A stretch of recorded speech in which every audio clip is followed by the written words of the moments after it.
Hi friends, ఈ వారం మనం వింటున్నది గోగినేని మణిగారి కలం నుండి జాలువారిన సరికొత్త నవల మధుర భావన. రచయిత్రి గోగినేని మణి, చదువుతున్న వారు రాధికా గోగినేని. మరి కథలోకి వెళ్దామా? మధుర భావన నవల్లోని మొదటి భాగం. ప్రేమానురాగాల పారిజాతాలు పరిమళించాలి నిత్యము మీ జీవిత వనంలో. ముద్దు మురిపాల మణిమాణిక్యాలు దివ్వెలుగా నిలవాలి సదా మీ జీవనయానంలో. చక్కని చేతిరాతతో ఉన్న ఆ వాక్యాల్ని చదివిన అతని మనసులో మెదిలిన ఓ మధుర భావన అందమైన దృశ్యంగా రూపుదాల్చి కనుల ముందు కదిలింది. పారిజాత వనంలో పగడాల్ని ముత్యాల్ని కలిపి వెదజల్లినట్లుగా రాలిపడి ఉన్న పూల దారిలో యువతీ యువకులిరువురు చేయి చేయి కలిపి తన్మయత్వంతో సాగుతూ ఉంటే వారి తలలపై మొక్కల నుండి ఉండి ఉండి పారిజాత పూల జల్లు కురుస్తోంది. ఒకవైపు పారిజాత పూల పరామర్శ, మరొకవైపు ఇష్టసఖి చేతి స్పర్శ పులకింతలు రేపగా అతను ఆమె చెంప మీద చూపుడు వేలితో తాకి మైమరుపుతో ఏదో అన్నాడు. ఆమె కూడా మనోహరంగా నవ్వుతూ ఏదో జవాబు చెప్పి అతని భుజంపై తలవాల్చింది. ఒక్క క్షణం ఇద్దరూ అలాగే నిలబడిపోయారు. పలకరింపుగా తల మీద రాలిపడిన పూల స్పర్శతో ఉలికిపడి పారవస్యం నుండి కొంచెం తేరుకుని ముందుకు మెల్లగా అడుగులు వేస్తూ కదిలారు. డైనింగ్ టేబుల్ దగ్గరున్న కుర్చీలో కూర్చుని చేతిలో ఉన్న గ్రీటింగ్ కార్డు వైపు తదేకంగా చూస్తున్న మేనల్లుడిని ముకుందరావు ఆశ్చర్యంగా చూసి ఆ పక్కనే ఉన్న మరొక కుర్చీని జరుపుకుని కూర్చున్నారు. 2 క్షణాలు గడిచాయి. తన రాకని శబ్దం చేస్తూ కుర్చీలాగి కూర్చున్న వైనాన్ని కూడా గమనించనంత పరధ్యానంగా ఉన్న అతని వైపు విస్మయంగా చూస్తూ, ఎవర్రా అమ్మాయి అని అడిగారు. నాకు సరిగ్గా తెలియడం లేదు మావయ్య అన్నాడతను. చూపు మరల్చలేదు, ధ్యాస చేతిలో ఉన్న కార్డు మీదే ఉంది. మరుక్షణమే పరధ్యానం నుండి బయటపడి, అమ్మాయి అమ్మాయి అంటున్నావేమిటి మావయ్య అన్నాడు. ఆ వివరం నువ్వు కదురా చెప్పాల్సింది. అంతసేపు ఆ కార్డు పట్టుకుని అంత తదేకంగా చూస్తున్నావంటే నీకు బాగా ఇష్టమైన అమ్మాయి ఎవరో పంపించిన కార్డు కాబోలనుకుని ఎవరు ఏమిటి అని అడిగా. అదేం లేదు, ఇది నాకు వచ్చిన కార్డు కానే కాదు. మధ్యలోనే ఆయన అడ్డం వచ్చి, మరి అంటూ ప్రశ్నార్థకంగా చూశాడు. ఈ మధ్య పోస్ట్ మ్యాన్ మారినట్లున్నాడు. ఇంటి నెంబర్ ఒకటే చూసి సెక్టర్ విషయం పట్టించుకోకుండా ఇచ్చేస్తున్నాడు. ఆ మధ్య ఇలాగే జరిగితే వేరే వాళ్ళు మా పోస్ట్ వాళ్ళింటికి వచ్చిందని చెప్పి ఇచ్చి వెళ్ళారు. ఇప్పుడు మనము ఈ కార్డు పట్టుకుని సరైన అడ్రస్లో ఇవ్వాలి. ఇది విషయం. నువ్వేమో నాకెవరో అమ్మాయి పంపిందనుకుంటూ ఆరా మొదలుపెట్టావు అంటూ చిన్నగా నవ్వాడతను. బాగుందిరా అంటూ ఆయన నవ్వి, ఎవరో ఏమిటో తెలియకుండానే అంత మైమరుపుతో చూస్తున్నావా అన్నాడు. ఈ అమ్మాయి ఎవరో తన ఫ్రెండ్ వాళ్ళ వెడ్డింగ్ యానివర్సరీకి శుభాకాంక్షలు తెలుపుతూ గ్రీటింగ్ కార్డు మీద స్వంతంగా ఓ చిన్న కవిత లాంటిది రాస్తేను ఆసక్తిగా అనిపించి మళ్ళీ మళ్ళీ చదివా అంతే. కాకపోతే ఆ కవిత చదవగానే మనసులో ఒక మధురమైన ఆలోచన కలిగి అందమైన దృశ్యంలా కళ్ళ ముందు కనిపించిందన్నది మాత్రం నిజం చిరునవ్వు చిందిస్తూ చెప్పాడు. ఈ రోజుల్లో పోస్ట్ రావటం అన్నదే అరుదైన సంగతి. అన్నీ సెల్ ఫోన్ ద్వారానే జరిగిపోతున్నాయి. ఆ పైన ఓ కవిత స్వంతంగా రాసి పంపిందంటే నిజంగా విచిత్రమే ముకుందరావు అన్నాడు. అయినా అమ్మాయే పంపించిందని నీకు ఖచ్చితంగా తెలిసినట్లు చెప్తున్నావు. పేరేమిటి? మీనా అనే అమ్మాయిని అడ్రస్ చేస్తూ రాసింది కాబట్టి అమ్మాయే అనుకున్నా.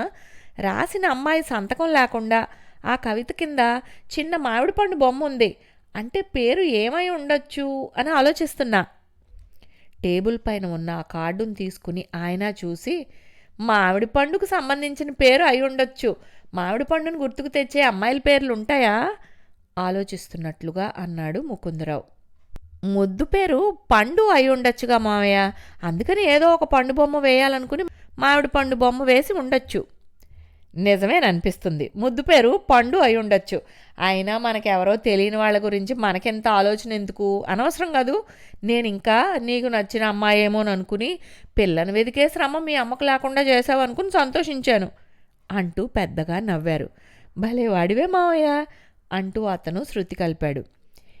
ఏంటన్నయ్య ఇద్దరూ అంతలా నవ్వుకుంటున్నారు అంటూ శ్యామసుందరి వంటగదిలో నుండి వచ్చింది. వీడేం జోక్ చెప్పాడేంటి అంటూ కుర్చీ లాక్కుని తను కూర్చుంది. ఏం లేదమ్మా, మనవాడు ఎవరో అమ్మాయి గురించి చెప్తే పేరు ఏమై ఉంటుందా అని ఆలోచిస్తున్నాం అంతే అన్నాడాయన. ఆవిడ కళ్ళు పెద్దవి చేసి అన్నగారి వైపు విచిత్రంగా చూసింది. అలా చెప్తే అమ్మకేం అర్థమవుతుంది మావయ్య అని వంశీ తల్లితో, టిఫిన్ తయారు చేయడం అయిపోయినట్లుందిగా, అన్నీ నేను తెచ్చి సర్దుతాలే, నువ్వు కూర్చో అమ్మా అంటూ వంటగదిలోకి వెళ్ళి గారెలు ఉన్న చిన్న బేసిన్ చట్నీ గిన్నె తెచ్చాడు. మళ్ళీ వెళ్ళి ప్లేట్లు తెచ్చి అన్నీ సర్దుతూ ఉంటే సుందరి ముకుందరావుతో అంది, ఏమిటో అన్నయ్య, ఈవేళ పనమ్మాయి రాలేదా, అన్నీ ఒక్కదాన్నే చక్కబెట్టుకోవాల్సి వచ్చింది. అదే వీడు కానీ పెళ్లి చేసుకుని ఉంటే ఈ వయసులో కోడలు నాకు తోడుగా సహాయంగా ఉండేది కదా. చిన్నగా నిట్టూర్చింది కూడా. ఊరుకో అమ్మా, మామయ్య ఎదురు చెప్పడు కదా అని అబద్ధాలు చెప్పేస్తున్నావు అన్నాడు వంశీ. ఆవిడ కొడుకు వైపు విచిత్రంగా చూసి, ఏం మాట్లాడుతున్నావురా, నేనిప్పుడేం అబద్ధాలు చెప్పాను అని అడిగింది. ఎవరి సాయం లేకుండా ఈ టిఫిన్ ఒక్కదానివే తయారు చేసావా? కాదా, మరెవరి సాయం వచ్చారో చెప్పు అంటూ ఆవిడ నిలదీసింది. ఎవరూ ఒక్కరిగా ఏ పని చేయలేమన్నది నిజమమ్మా. నువ్వు గారెలు చేసావంటే మినప్పప్పు పండించిన రైతుల దగ్గర నుండి అవి మన ఇంట్లోకి రావటం వరకు ఎందరివో సహాయ సహకారాలు ఉన్నాయి. అలాగే పప్పు రుబ్బే గ్రైండర్ తయారీకి అని వంశీ చెప్తుండగానే, బాగుందిలే నువ్వు చెప్పేది అంటూ వాళ్ళిద్దరూ నవ్వేశారు. టిఫిన్ తింటున్న శ్యామసుందరి, అది సరే గాని నువ్వు దామోదరం గారింట్లో ఫంక్షన్కి మావయ్యతో పాటు వెళ్తున్నావుగా, లేకపోతే బాగుండదు అంది కొడుకుతో. నువ్వేమో రానంటున్నావు, అక్కడ నాకెవరూ తెలిసిన వాళ్ళు ఉండరు.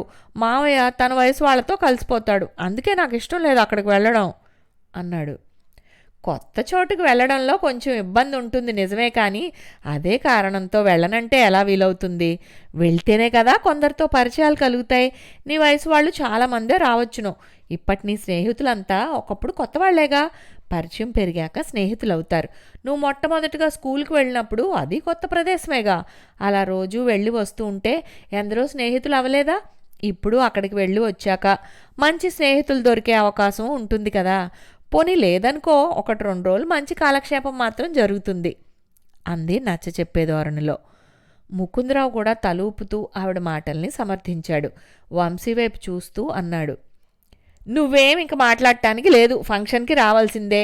నేనటు మా ఇంటి నుండి ఎల్లుండి బయలుదేరతాను, నువ్వు ఇటు నుండి వచ్చే. మీ అమ్మ వాదాన్ని కాదనటానికి లేదు.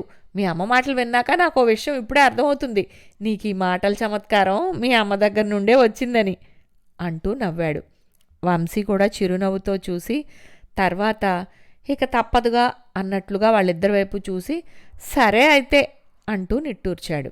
ముకుందరావు మరి కాసేపు కూర్చుని తరువాత దామోదరం గారి ఫంక్షన్కు వంశీ ఎప్పుడు ఎలా బయలుదేరి రావాలో వివరాలన్నీ చెప్పి తను బయలుదేరి వాళ్ళ ఊరికి వెళ్ళిపోయాడు.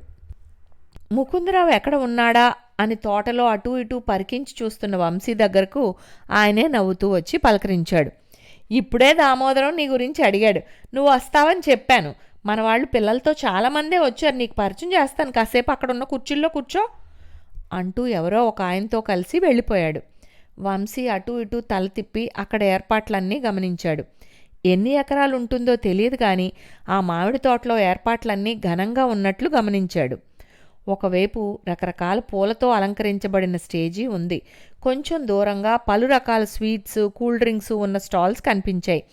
అరటిపళ్ల గెలలు అక్కడక్కడ చెట్లకు వేలాడదీశారు. పిల్లలు పెద్దలు భారీ అలంకరణలతో సందడిగా గుంపులుగా నవ్వులతో కబుర్లు చెప్పుకుంటూ తిరుగుతున్నారు.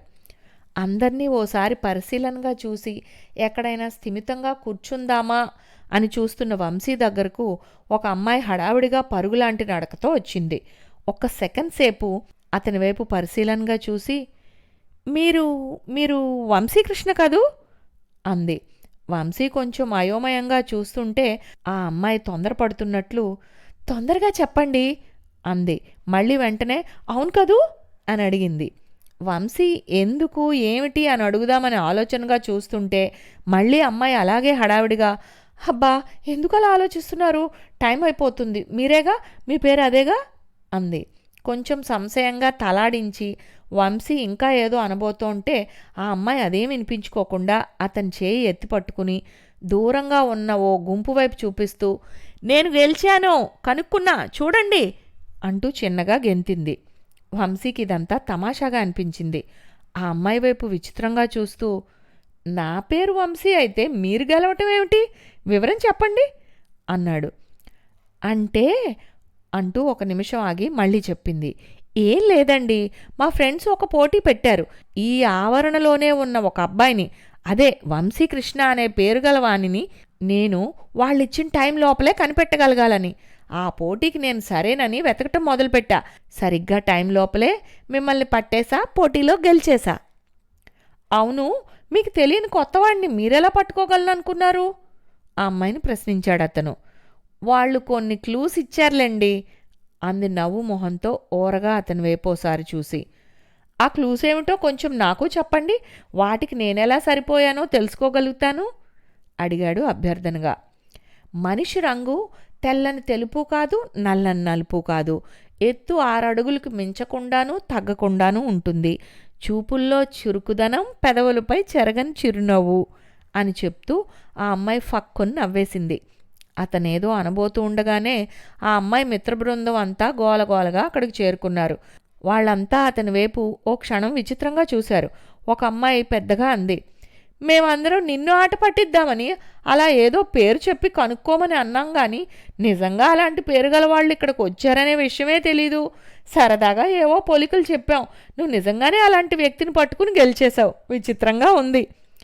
మళ్ళీ ఆ అమ్మాయే అతని వైపు ఓ క్షణం పరకాయించి చూసి, మేం కల్పించిన వివరాలకు సరిగ్గా పేరుతో సహా కుదిరిపోయేట్లుగా మీరెలా ఇక్కడ ప్రత్యక్షమయ్యారండి బాబు అంటూ సరదాగా నవ్వింది. వంశీని పట్టుకుని చూపించిన అమ్మాయి నవ్వు మొహంతో, ఎలా అయితేనేం, నేను గెలిచాను కదా, పందెం డబ్బు ఇవ్వండి ముందు అంటూ హుషారుగా అంది. వాళ్ళు నిష్ఠూరంగా చూస్తూ, ఇవ్వక చేస్తామా అంటూ కొంత మొత్తం అమ్మాయి చేతిలో పెట్టబోతుంటే వంశీ ఆ డబ్బును అందుకుని లెక్క చూసి సరిగ్గా సగం ఆ అమ్మాయి చేతిలో పెట్టి, మీరు పోటీలో పూర్తిగా గెలవలేదు. నా పేరు మీరనుకున్నట్లుగా వంశీకృష్ణ కాదు, వంశీ మోహన్ అని మిగతా డబ్బును ఆ గుంపులోని ఒక అమ్మాయి చేతికి అందించాడు. అదేమిటి, మీ పేరు అదేనని నాతో అన్నారు అంటూ దీర్ఘం తీసిందా అమ్మాయి. కొంచెం తేడా అంతేగా, ఆ పైన మీరు హడావిడి పెట్టేసరికి నేను సందిగ్ధంగా తల ఊపుతూ ఈ విషయం చెప్పబోతుంటే మీరు పట్టించుకోలేదు. నా మాట వినిపించుకునే పరిస్థితుల్లో లేరని అనుకుని సరదాగా చూస్తుండిపోయా. అసలు అలాంటి వ్యక్తి లేకపోయినా మీ ఫ్రెండ్స్ పందెం కట్టారు. అయినా చూడండి, నేను మిమ్మల్ని గెలిపించానుగా, పూర్తిగా కాకపోయినా అంటూ వంశీ నవ్వేసరికి వాళ్ళు సరదాగా నవ్వేశారు. ఆ తరువాత ఒకరికొకరు పరిచయాలు చేసుకున్నారు. వంశీ చెప్పాడు, నా పేరు మీకు తెలిసిందేగా, దామోదరం గారు మా నాన్నకి బాగా స్నేహితులు. 6-7 నెలల క్రితమే నాన్న చనిపోయారు. అమ్మేమో నేనైనా వెళ్లాల్సిందేనని పట్టుబట్టడంతో రాక తప్పింది కాదు. ఇక్కడ నాకెవరూ తెలిసిన వాళ్ళు లేరు కాబట్టి వెళ్ళనని చెప్పినా ఆ సాకు పనిచేయలేదు.